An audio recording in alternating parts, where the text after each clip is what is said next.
you, everybody, for this warm welcome. I have a French accent, so I'll do my best to get some fun going through this presentation.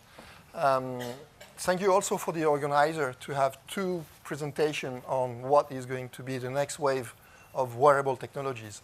The next wave won't be the watch, won't be the glasses, it will be garments. And what I will try to show you is a company called Cityzen Sciences. I'm in charge of the international business worldwide, and Tim is the head of UK. We've been teaming up for the last 2.5 years already, doing some demos at the live demos at the CES Las Vegas, where we won 2 years in a row the Innovation Award, one in digital health and one in just innovation. And we did also the Mobile World Congress in Barcelona and the Mobile Asia Expo in Shanghai. So what we're going to show you, and Tim is wearing the T-shirt, the digital shirt, we call it digital shirt, is just to show you not just the digital tree, not the tree, but what I'm going to present is the forest, the digital forest behind the tree in the Internet of Things, whereby you might have heard early this week, Tim O'Reilly, the famous guy who mentioned Web 2.0 a couple of years ago, saying we are missing something if we are talking just about objects in the Internet of Things. You might have seen this article. It has been spreading worldwide. And that's really what we try to do with the company, which is a consortium. At the heart of it, we have Cityzen Sciences. Then we have an electronic manufacturer called Eolan. These guys, they produce embedded sensors and they produce embarked electronics for any aircraft and any trains in Europe. We also have a textile manufacturer called Payen. It's a French company that has been doing for the last 150 years textile for athletes in the French market, so very high premium products. Then we also have some scientific support from the French Atomic Agency. So what we are presenting today is the first stage of the forest being macro forest, whereby we use technology with sensors and we reduce the size of a sensor from 1 inch to 1 millimeter. We prepare with the CEAD, so the French Atomic Agency, the nano sensors, so the ones that are less than a nano. We also got support from the French agency called BPI France. They are providing seed capital, venture capital to 70% of the French companies. So this made a consortium for smart sensing. That's the brand that we are using for the consortium, and you can see the logo of the digital shirt. So Tim is wearing, and I will let him explain what he's. So I don't have to take my clothes off. The magic source is the connectivity within the garment. So you can see how you can stretch it in either direction by about 50%. So we're integrating the connectivity, which provides both connectivity and power. The power comes from a gateway, which is just here at the top of my neck. And then, not in the prototype, but in the future, we're looking at having carbon fiber contact points for the heart rate and the ECG. We then have an integrated circuit here, which does all the processing to reduce the noise before then transmitting that data over the wires, and that reduces the current consumption quite dramatically. If you do all the processing here before you go to the gateway and do additional processing, then that improves the battery life. I'm wearing a shirt, but we also have an all-in-one cycling outfit where we have an accelerometer in the leg of the trouser, and then we can then gather all that data. With this particular gateway, we use low-energy Bluetooth, and my heart rate is currently 82 beats per minute. Normally at rest, it's about 60, so I'm a little stressed. And from here, we can have all sorts of parameters. So you can see live parameters here, but then when I just click on it, there's a whole host of different parameters taken from data from the gateway, which has GPS, accelerometer, altimeter, and then all of the additional data from the sensors. So I can choose to look at the real-time elements from here, but then once they're on the smartphone, I can then communicate them to the big data platform. Thank you, Tim. So I'll come back to that slide that shows different things. First of all, what is the USP? We are entering into not short limited production of a product. We are entering into a mass production capability, which means we are dealing with worldwide industrial. We are not a B2C company, we're a B2B company, and we provide a technology capable to reduce one sensor for an ECG to do a proper ECG. An ECG is not just a heart rate. An ECG is a true drawings of periods, RFT periods, that are unique to someone. So they can be used reliability with a high rate of reliability in health devices and health usage. Usually you have to have 5 of these to be put, which is sticky, which provide a good reliability. As I said, there are wrists, there are many things in the market that provides heart rate, but none of them is providing a pure ECG with a good ratio of reliability.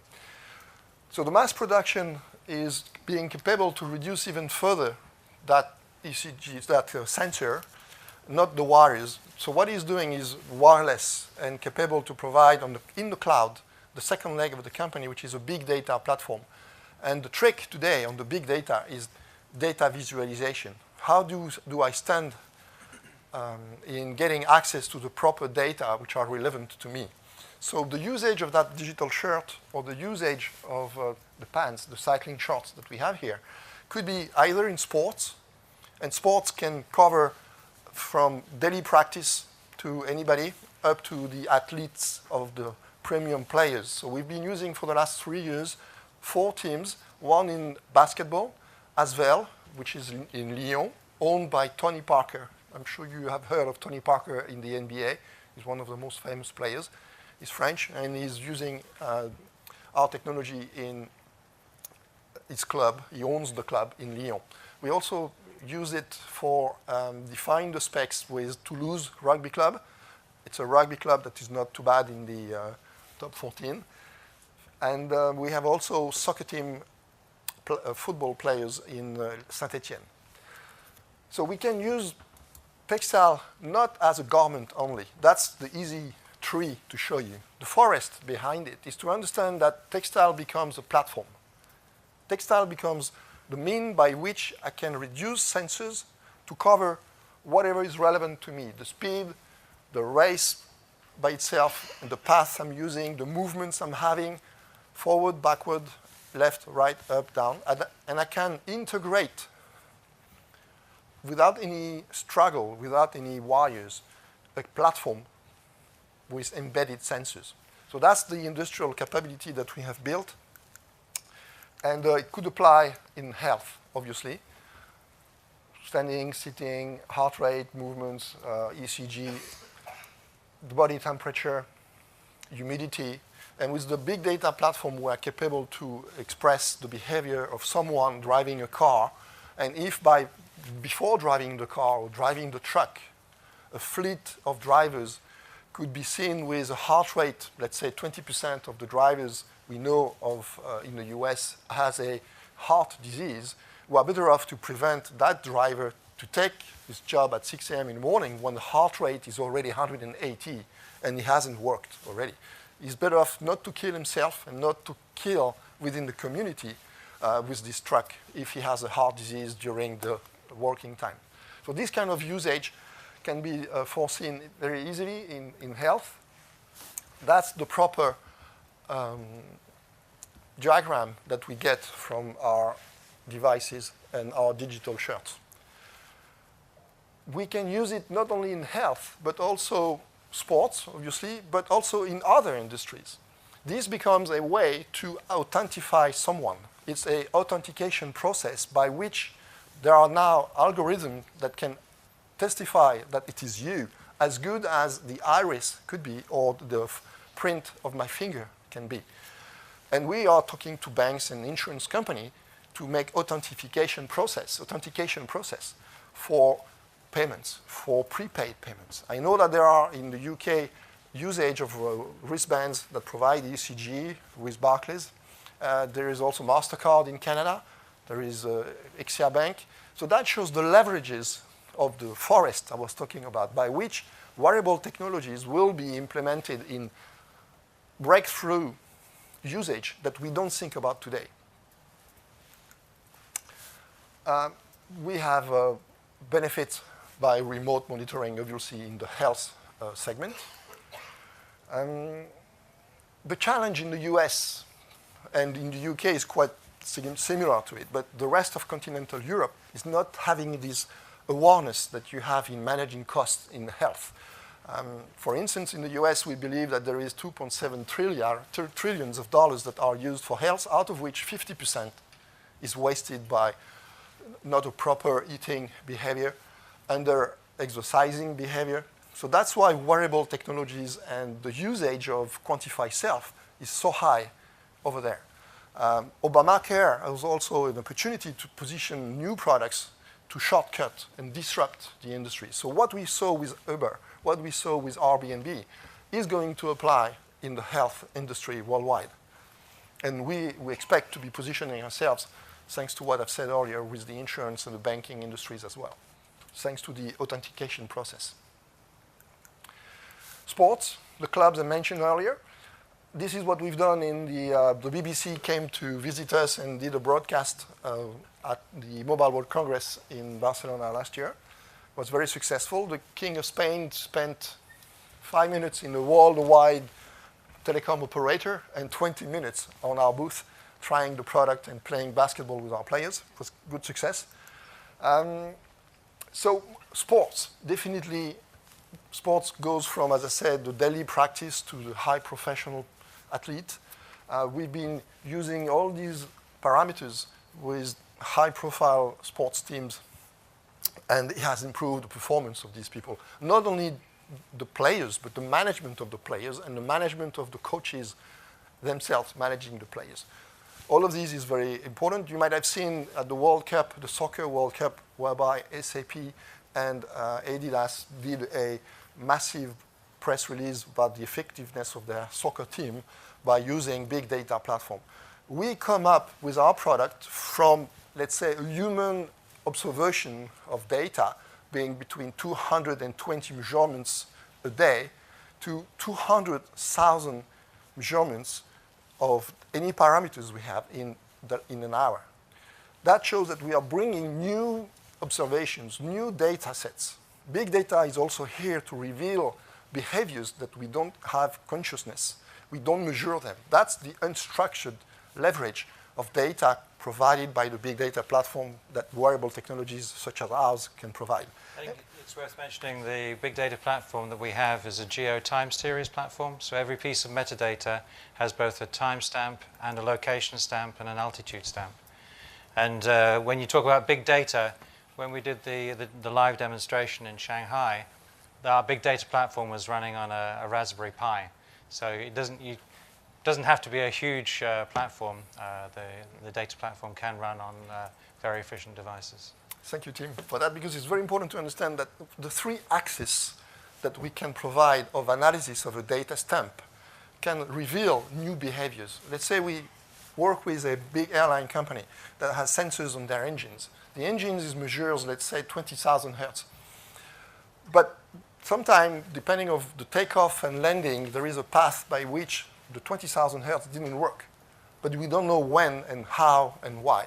With our big data platform, we're capable to measure the differences of the 20,000 hertz throughout the flight path from takeoff to landing and realize that at that specific time, there was birds at that height that prevented the engines of moving up to 20,000 hertz. So what I was trying to say is, with the 3 axes of data stamps, we are providing geospatial measurements that brings new analysis, new ways to understand the behavior of an object or a human being. So we can also use our technology in betting because we can see in the UK or in the US that anything can be bet on in sports, whereby we can predict the performance of an athlete. If you know that that athlete remains 0 minutes, I have to stop. I have finished. That was my conclusion. Thank you so much for your attention. We're here to answer your questions, if any.